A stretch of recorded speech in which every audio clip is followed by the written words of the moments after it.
Something very emotional happened today. Tim Grover was in town. Tim Grover is the trainer of Kobe Bryant, Michael Jordan. He was on The Last Dance. He wrote a book called Relentless.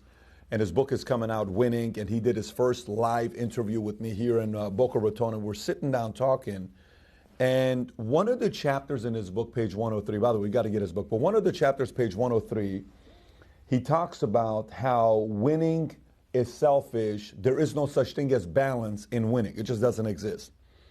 And he tells the story. He says one day he's packing his bags, he's getting ready to go on the road, and he's traveling, right? He's packing all this stuff and he's getting ready to go. And his 5-year-old daughter looks at him and says, "Daddy, where are you going?" He says, "Daddy's traveling." And the 5-year-old daughter at the time says, "Why do you have to travel so much?" And Tim says, "I have to travel a lot because Daddy travels so I can take care of you, Mommy, so I can put food on the table."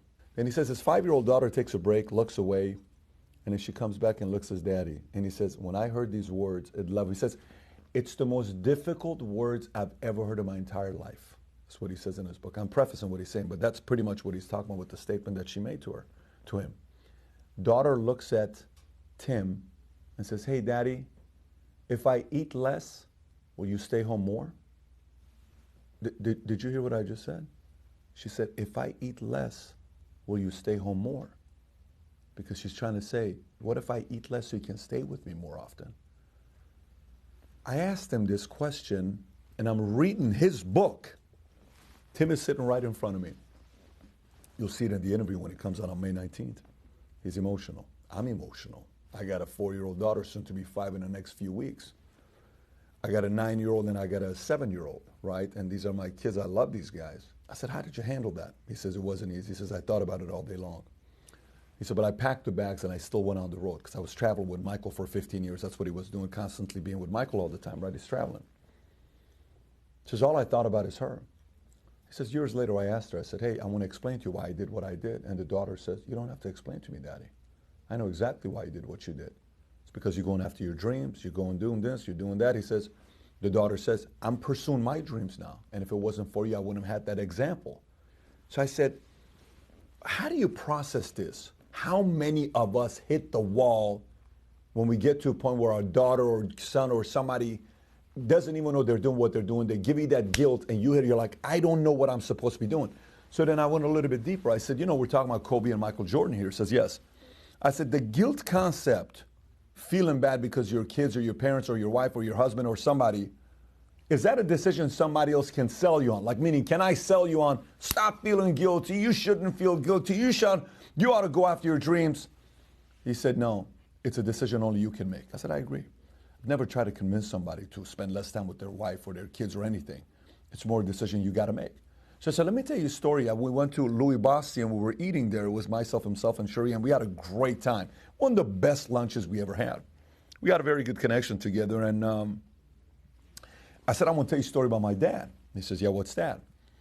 I said, when I first had my son, Patrick Tico, he was 6 months old or something like that, and I went to my dad, I said, Dad, when I was living in Iran with you, you would travel, you would work 6 days out of the week, and you would leave 5 a.m. in the morning, and you'd come home at 8:30, and you expected us to be in bed by 8 o'clock because your standards, so we wouldn't see you but Fridays. In Iran, Friday was the Saturday or Sunday of here.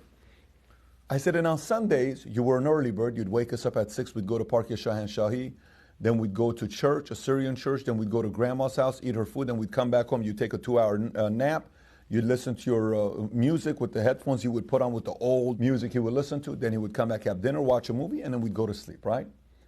I said, when I calculate the days you spent with us in 10 years that we lived in Iran together when you and Mom were still together, it's 52 days a year.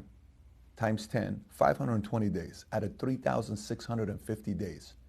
You had 3,650 days in 10 years, but you only saw us 520 days. Did it bother you? Do you ever regret that as a father? Without any hesitation, I don't know what he's going to tell me. Like, I'm 33 years old and I'm asking him this question. No hesitation. He says, no regrets. I said, Dad, don't tell me this because you're protecting your ego. Do you feel like you regret any of it? Like you wish you would have worked less to spend more time with us? He says, 0. I said, come on, Dad, you can't tell me that. He says, I'm telling you, 0. So now he's getting past. I said, why? He says, what is my job as a father? Isn't my job as a father to teach you and raise you to be strong so you can be independent without having to rely on anybody else? Meaning you can stand on your own 2 feet and you can go out there and take your own family and take care of it. Isn't that the job of a father? Yes. How are you doing? I said, I'm independent. He said, then I did my job right. He says, I don't regret any of it. He says, I enjoyed every minute I had with you guys. I had so much fun with you and Paulette. I said, that's very good to hear, because as a man now that I'm getting through the next phase, I like hearing that from my own father. But I said, I want to say something to you as well. He says, what's that? I said, it's crazy that I'm 33 thinking about this. I'm 42 now. When I talked to him about this, I was 33. I said, I'm 33 sitting here thinking about this with you, and I also don't have any regrets that you weren't there. He says, what do you mean? I said, to me, it was the normal thing. Everybody in Iran, you're working. I said, I saw other dads that weren't workers, and sometimes they didn't have money and they were going through challenges. My daddy worked his ass off to provide.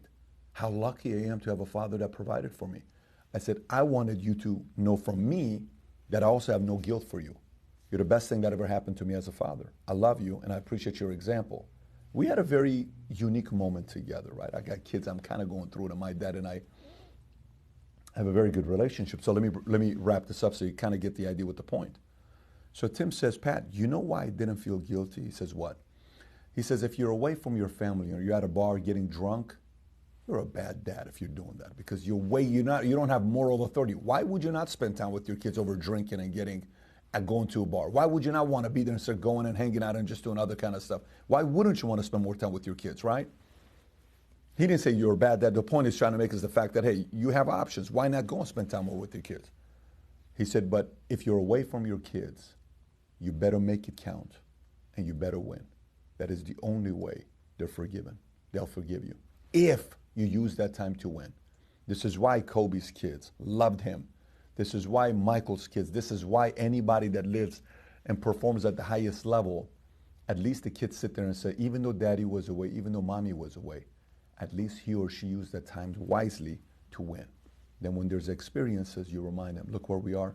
This is because mommy and daddy worked very hard. So, you know, I was going through this. I know I did a video a few weeks ago about guilt, and I think it's a topic that a lot of entrepreneurs and executives struggle with. I wanted to kind of share with you what happened today, because this was something that I shared with a few. All day today I've been sharing this story because it's an incredible part of the book that I think everybody needs to read about, and hopefully it makes kind of an impact for you as it did for me, because I do know as an entrepreneur, executive, driven person, at one point you're going to hit that wall where that guilt's going to be felt.